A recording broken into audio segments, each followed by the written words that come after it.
I'm glad to be joined in Shanghai, Wu Changhua, China Director of the Office of Jeremy Rifkin, and also in Islamabad, Muhammad Irfan Khan, Professor and Founder of the Department of Environmental Science with International Islamic University. Welcome to both of you. We see increasing discussion about important topics related to the common ground, climate change, and also biodiversity. Now, Ms. Wu, you have been following China's development for decades in this regard. What do you see as the biggest, shall I say, the common ground China could have given the latest changes in geopolitics and trade with others in discussing way forward?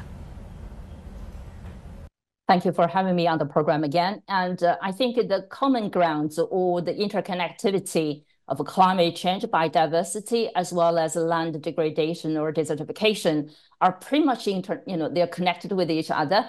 So on one side, of course, we have to really address those issues sort of on different fronts, but at the core of the solutions, somehow they are connected to one way or another. I think that's the core common ground the global community is more and more concentrated on and trying to figure out what will be the constructive, productive solution so that countries, businesses, financial institutions, and people can take action to address those root causes.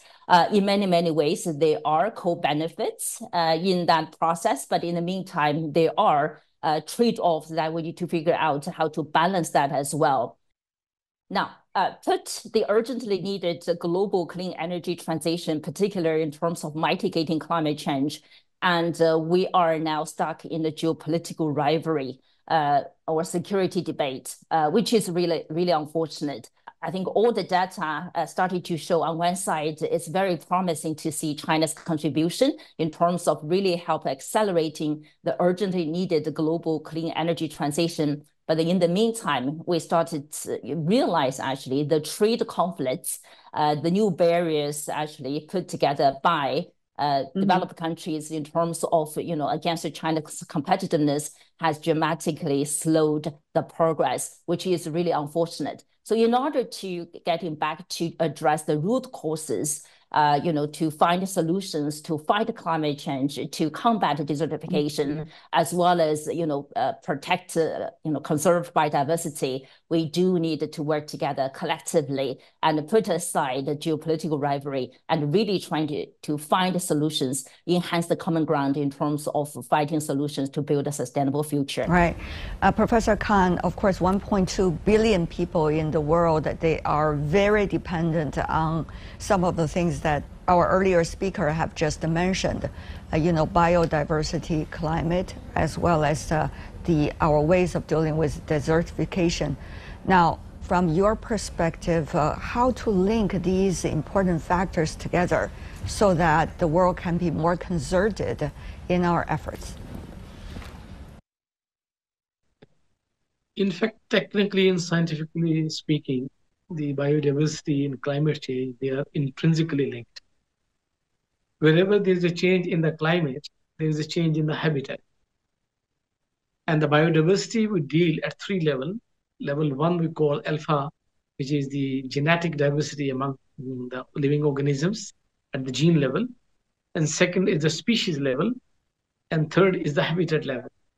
So it is the interaction of the genotype, the genes with the habitat or the environment that produces the species. So if there is a change in the habitat, that will ultimately affect the genotype and the species will be changed, maybe extinct, maybe new species emerge. So in that way, they are intrinsically linked in a scientific way. Secondly, what she has been talking about, the geopolitical situation, apart from that, any change in our hydrological cycle that may lead toward desertification, it means they're going to change the habitat of the organisms. Or if in the process of desertification, many species will be vanished and they will move to some other habitat. Right. And to go to other habitat, due to under new interaction, they might have certain mutations and genetic changes and some new substances they may emerge. So they are intrinsically linked. We cannot separate them. Following the Kunming-Montreal meeting last year, there is one Biodiversity Fund jointly established by the government of China and also the United Nations Environment Program, UNEP, they recently announced that even though it didn't get much coverage, even though the amount of financing is to start with, but this certainly means implementation of what is in the document. So tell us more about where China is at this point, not just being the host of the last conference, but rather be able to progress on both the biodiversity front at home and also be a positive contributor to the international efforts. Sure. And I think to start with, China's presidency of COP15 launched a $200 million fund called the Kunming Biodiversity Fund as a starting point.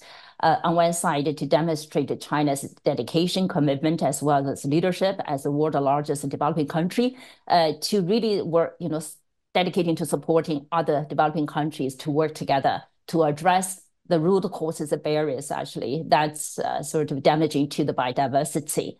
But in the meantime, put that in the bigger context there, we all know in order to address global biodiversity challenge, we need to mobilize as much financial resources as possible.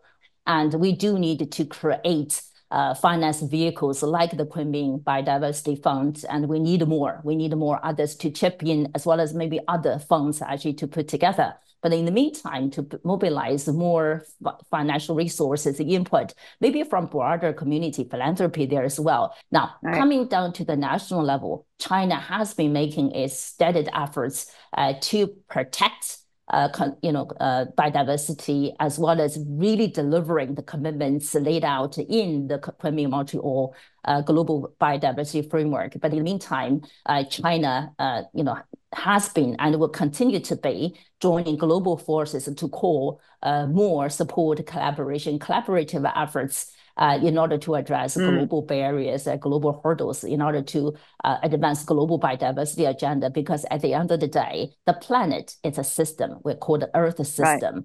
And we need somehow humanity coming together to address that. There is a debate about what is the best approach. Right now, China has cooperation with the global south, quote unquote, mainly developing and emerging economies, and a lot of the programs are being done bilaterally. There's also discussion about whether it is better bilaterally or whether it's better multilaterally through different kinds of platforms. So how do you see this debate, and where is China now?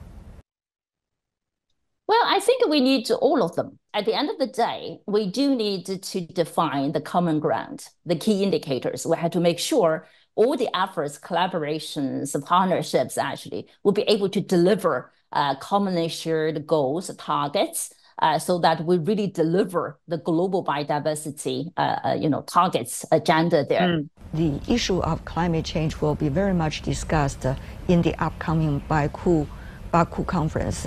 Particularly design the road ahead for reaching the carbon peaking and carbon neutrality. How much do you see is the possibility there, given the geopolitics and also the fragmentations reflected already on the issue of EVs and many other things? You see this again, like we have the traditional fuel before this energy transition that was restricted to certain countries, and they have developed their oil economies. Now for these EVs and the batteries and other area, there are some other elements like nickel and cobalt. The reserves, they're going to play a role in the geopolitical situation where they have reserve, because one thing is the generation of the alternate energy, other is the storage. And the storage used to have the lithium, and we used to have nickel and cobalt with the long-term storage. So nickel, cobalt, main reserve, mainly in Afghanistan, some other area in the Central Asia. So they're going to play another role now in the coming area. So the geopolitics, because it is a transition phase now, we are moving from fossil fuel to the non-fossil fuel area.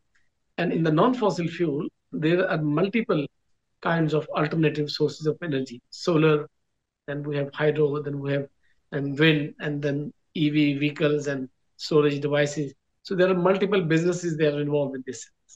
So that will definitely play setting the role, considering not the purely climate or the environment of that area. Again, the businesses will play the role. And the business interests, the vested interests from who is behind those governments who are going to play the lobbying of the what you call the energy sector, tycoons, they will definitely play a role. So in that case, the politics will play the major role in Baku. Chinese Vice Premier Ding Xuexiang is in Europe, likely to discuss with his European counterpart on climate change and also biodiversity, environmental issues. We all know in China, there's a tremendous amount of energy being put on these topics. If you ask people on the street, they will also tell you what is happening around their life in terms of these different development. So, Ms. Wu, how much do you think, given the current circumstances, can high-level interactions like this be able to pave the way for reducing the geopolitical, at least the misunderstanding, while at the same time build common consensus for a global issue like what we've been talking about?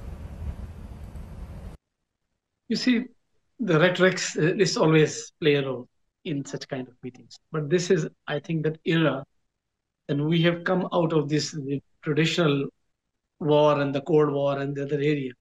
It's an era of environmental diplomacy, the climate diplomacy, the hydro diplomacy, the energy diplomacy. So instead of going competition and fighting on the resources, because traditionally we have been studying that there would be a time when the people will fight on water. I think it's not only the water, people will fight on energy and the food. So the climate change, in fact, has become a non-traditional security threat to environmental security in terms of water security, food security, energy security. So when these are the things, then we have to expand our horizon of foreign policy agenda to include these issues in our foreign policy. We have to expand our horizon of security agenda. We have to include these security issues into our national security issues along with the traditional structural security. That is, again, an important role. But I think we cannot ignore these issues which are under a non-traditional security threat with the climate change. So I think meeting with the ministers, visiting to the EU, I think this is the time right now that China has taken a good initiative going to the Europe, because again, the industrial powers, most of them in the European Union. So I think most of the corporate sector and the China's an emerging economy, rapidly emerging economy, they have to come on a point of negotiation so they can have like a consensus building prior to going to Baku or other area. So that's kind of a, I think, the pre-conference meeting. Wu Changhua, Muhammad Khan, thank you so much for both of you joining us. Appreciate it.